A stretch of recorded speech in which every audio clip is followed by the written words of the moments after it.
بسم الله الرحمن الرحيم.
أعوذ بالله السميع العليم من الشيطان اللعين الرجيم. بسم الله الرحمن الرحيم.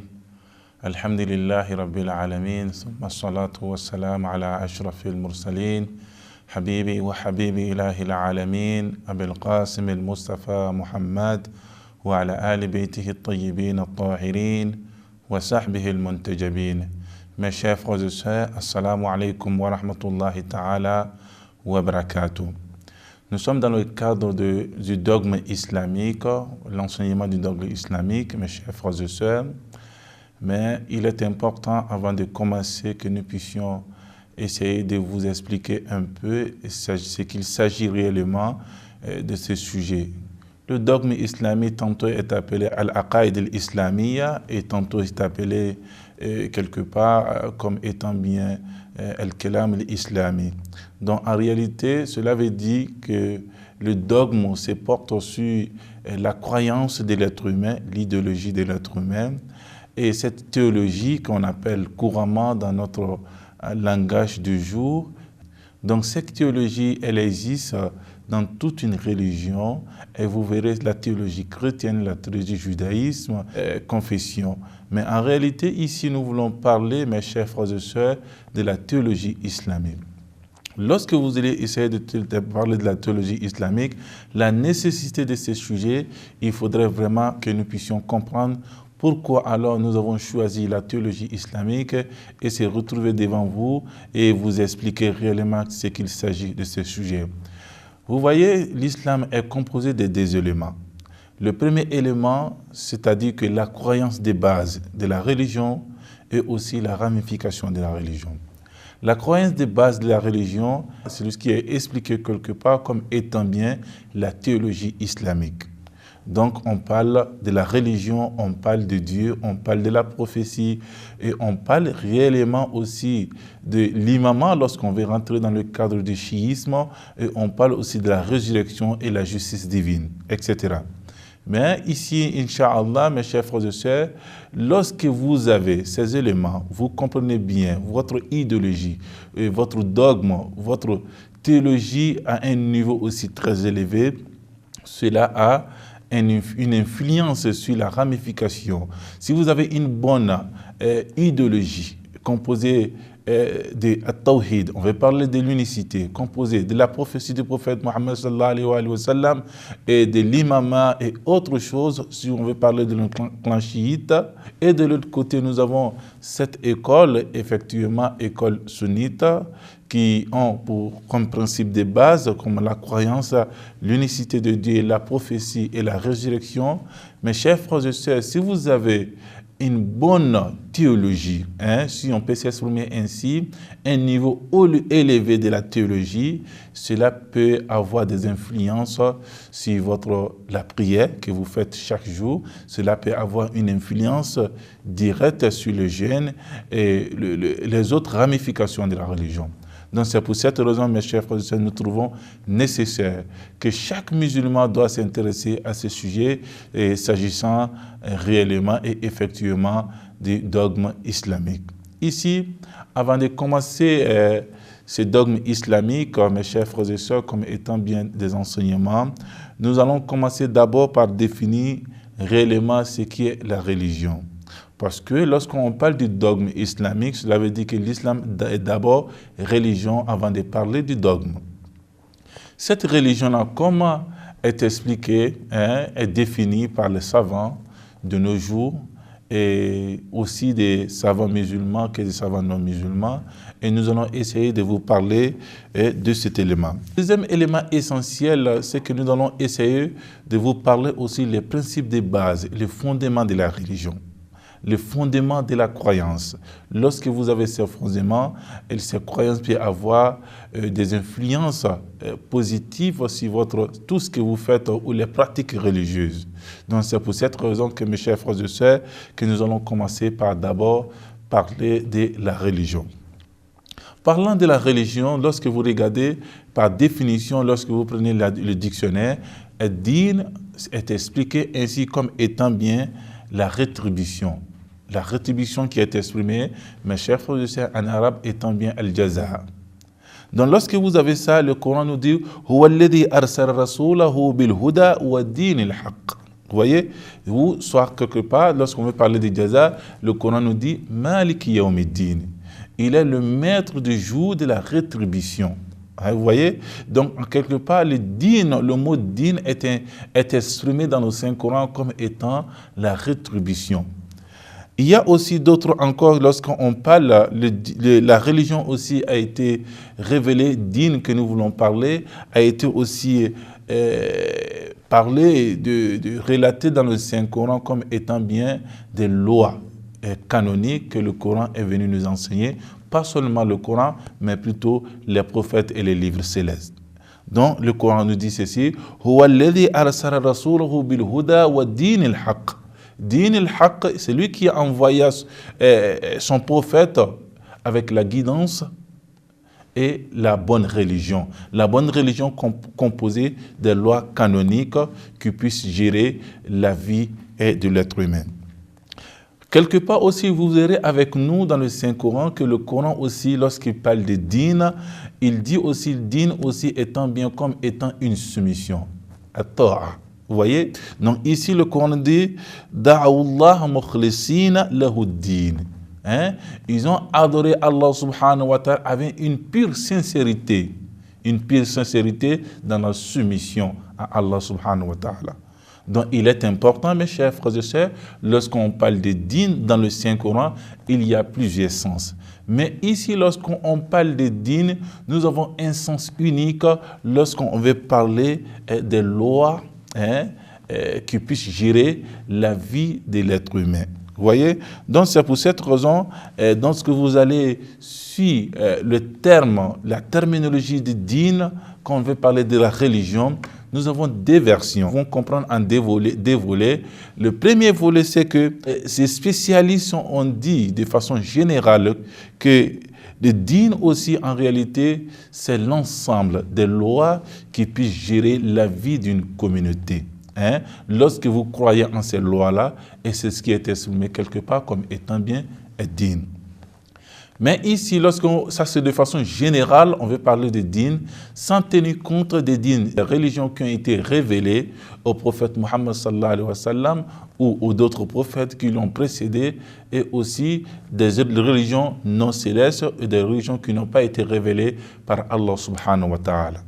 Donc, din, c'est l'ensemble des lois et des comportements et des cultes, vous voyez, qui puissent gérer la vie communautaire d'une communauté bien donnée ou d'une nation. Vous voyez? Et là, on parle de din, mais ici, c'est l'ensemble des lois. Lorsqu'on veut parler des religions célestes, c'est l'ensemble des lois qui ont été révélées par Allah subhanahu wa ta'ala pour gérer les affaires des êtres humains. Vous voyez? Que ce soit spirituel ou matériel. Que ce soit spirituel ou physique. Donc, c'est pour cette raison il y a des versions lorsqu'on veut parler de din, la religion de façon générale. Aujourd'hui, les spécialistes essayent de définir la religion comme étant bien l'ensemble des enseignements et des lois, vous voyez, qui puissent gérer l'affaire et le système, que ce soit politique et économique, social, d'une communauté bien donnée. Les lois sont révélées par Allah subhanahu wa ta'ala. Là, on parle de la religion céleste, bien sûr, par l'envoi ou l'entremise des prophètes qui se sont succédés selon l'évolution du temps et l'espace.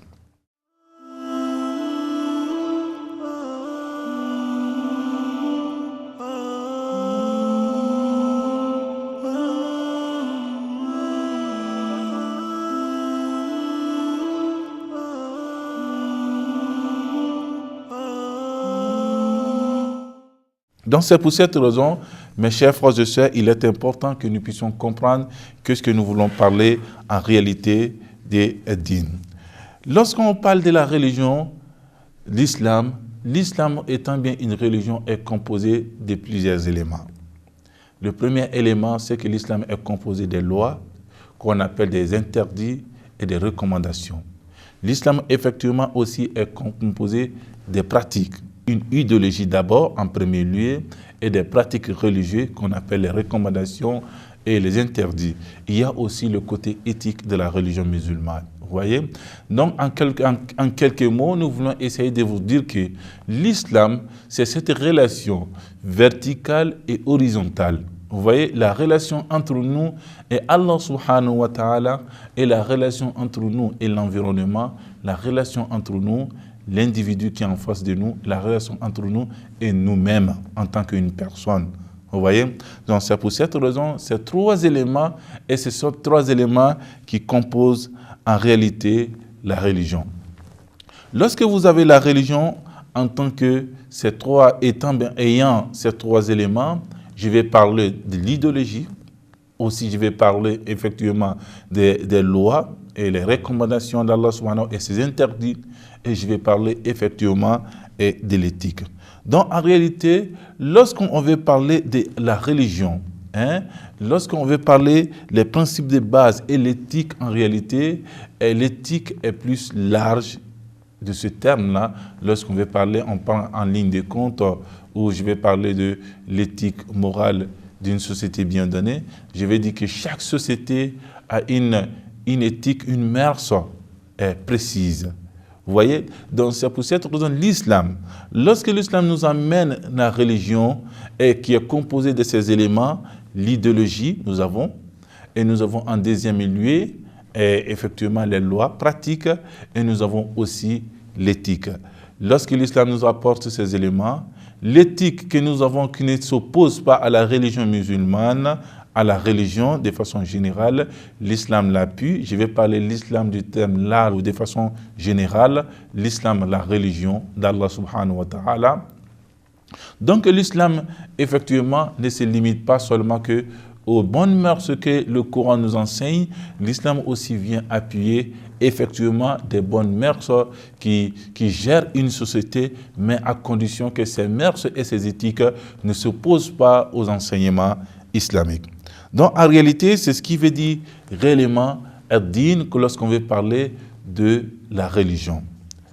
Ce qui est plus important, mes chers frères et sœurs, ici, nous avons parlé de la religion parce que parlant des fondements, de base d'une religion, nous avons besoin d'abord de traiter la religion.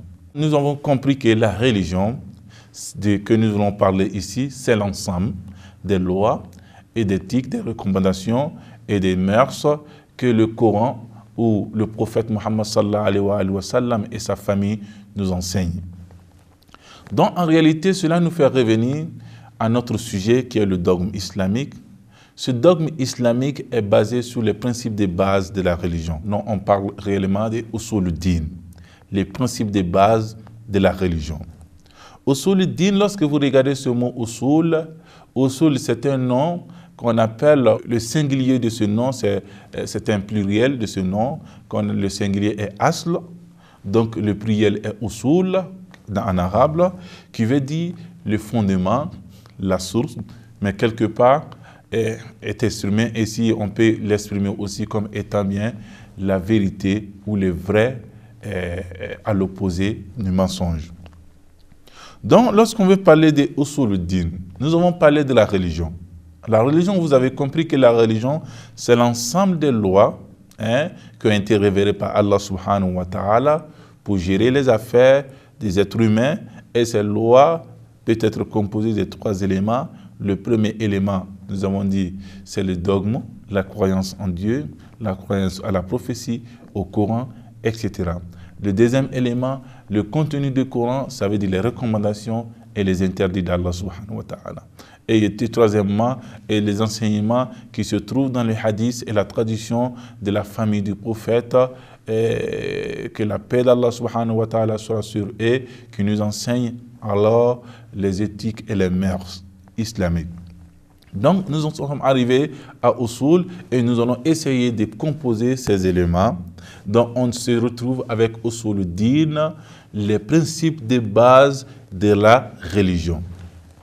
Ces principes de base de la religion, nous pouvons les exprimer en 2 points. Le premier point, lorsque nous essayons de se poser la question, quels sont ces principes de base de la religion?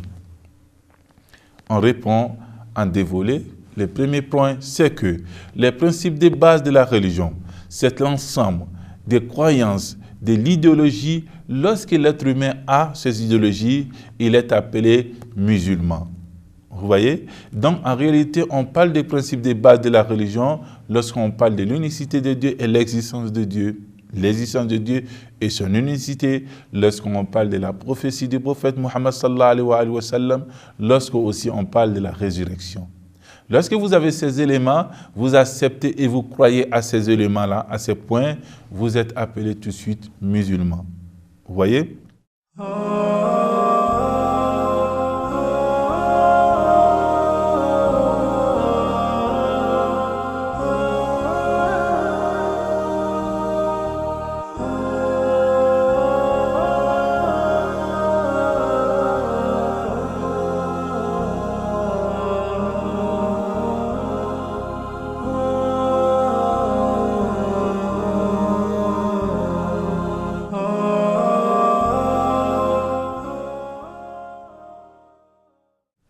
C'est pour cette raison qu'il est important que nous puissions signifier cette différence qui existe entre les écoles. Mais ce qui est plus important, il est d'abord que nous devons comprendre le principe de base de la religion qu'on appelle le fondement de la religion.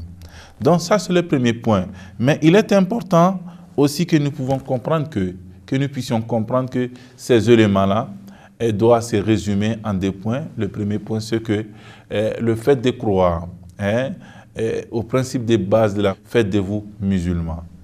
Ce principe peut être général et particulier. Je vais parler de la généralité lorsque le point que nous allons vous citer concernant At-Tawhid, nous allons parler de l'unicité de Dieu, je vais parler de la prophétie du prophète Mohammed et je vais parler aussi effectivement de la résurrection. Si vous avez ces éléments, mes chers frères et sœurs, et vous croyez en ces éléments-là, à ces points, vous êtes musulman. Mais cela ne doit pas s'arrêter lorsqu'on veut parler de la généralité du principe de base de la religion. Vous devez aussi croire au Coran, vous devez aussi croire à l'existence des gens, vous devez aussi croire à d'autres choses. Lorsqu'on parle de la vie intermédiaire, etc., et ce qui va se passer dans la tombe, la vie tombale, vous devez croire en tout cela. Cela fait partie aussi de la croyance des musulmans lorsqu'on veut parler du général, la généralité des principes de base de la religion. Mais ce qui nous intéresse, c'est la particularité, mes chers frères et sœurs. La particularité, cela veut dire que quoi? Le principe de base qui se limite seulement à l'unicité de Dieu, à la prophétie du prophète Muhammad sallallahu alayhi wa sallam, et aussi à la résurrection. Et aussi, effectivement, à l'imama, et aussi de al-adl ilahi qu'on appelle la justice divine. Lorsque nous avons ces éléments, donc la question qui se pose, mes chers frères et sœurs, c'est de mettre la différence entre les principes de base de la religion et les principes de base d'une école précise. Il se trouve aujourd'hui que lorsqu'on parle des principes de base de la religion, on parle de At-Tawhid, on parle de ce qui est l'unicité de Dieu et l'existence de Dieu, on parle de An-Nubuwwa qui est la prophétie et effectivement Al-Ma'ad qui est la résurrection. Cela fait englobe toutes les religions sans aucune, je vais parler bien sûr des religions célestes sans aucune exception. Vous voyez, même nos frères sunnites rentrent dans ce cadre-là, parlant des principes de base de la religion. Il y a aussi ce principe de base de la religion, c'est-à-dire tout ce que, lorsque vous croyez à ces éléments peuvent être une cause et pour qu'on puisse vous appeler également comme étant bien musulman. Ça, c'est le premier point. Mais il y a aussi le principe de base de la religion lorsqu'on veut parler, bien sûr, des écoles précises. Aujourd'hui, nous avons deux grandes écoles en face de nous aujourd'hui, étant bien musulmans.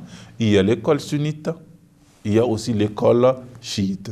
L'école sunnite, le principe de base, lorsque vous acceptez le principe de base des trois éléments que nous avons cités, je vais parler de l'unicité de Dieu, je vais parler de la prophétie, je vais parler de la résurrection. Lorsque vous acceptez ces points, vous êtes tout de suite appelé musulman. Et c'est ce qui est le principe de base de la religion. Et effectivement, les frères sunnites rentrent dans ce cadre-là.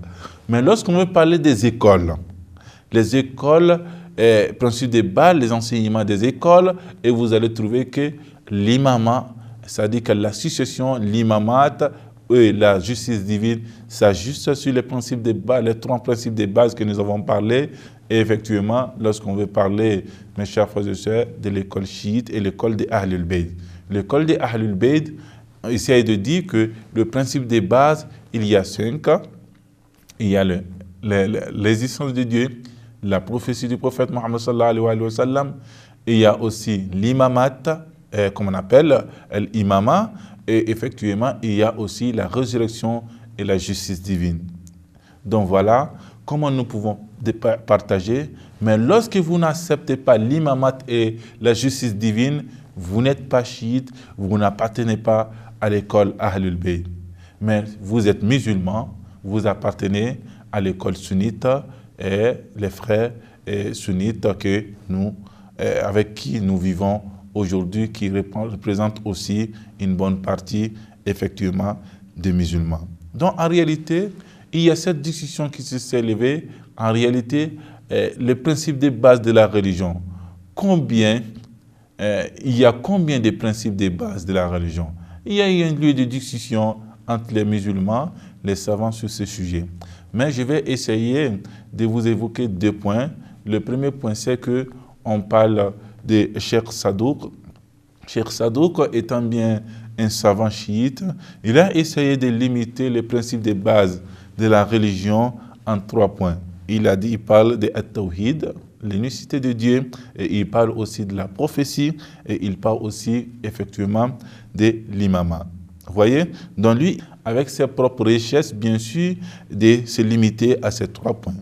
Et il dit que oui, celui qui croit au jour de la résurrection, qui croit en Dieu, croit en justice divine, et qui croit au jour de la résurrection et de la rétribution. Donc effectivement, tous ces éléments-là sont ensemble, on ne peut dissocier ces éléments-là l'un de l'autre. Donc vous pouvez trouver ces points dans son livre Kitab al-Hidayah, et vous pouvez trouver cela, c'est-à-dire que le livre de la guidance, vous pouvez trouver dans le livre de, comme on appelle, Cheikh Sadouk, et les savants connus le 4e siècle. Voilà comment les principes de base de la religion se présentent, et chacun de nous doit beaucoup faire attention, s'intéresser à ce sujet et essayer de partir vers ce sujet personnellement et individuellement pour pouvoir mieux comprendre Dieu. Et Inch'Allah, mes chers frères et sœurs, je vous remercie, prêtez attention pendant ces petits moments, Inch'Allah,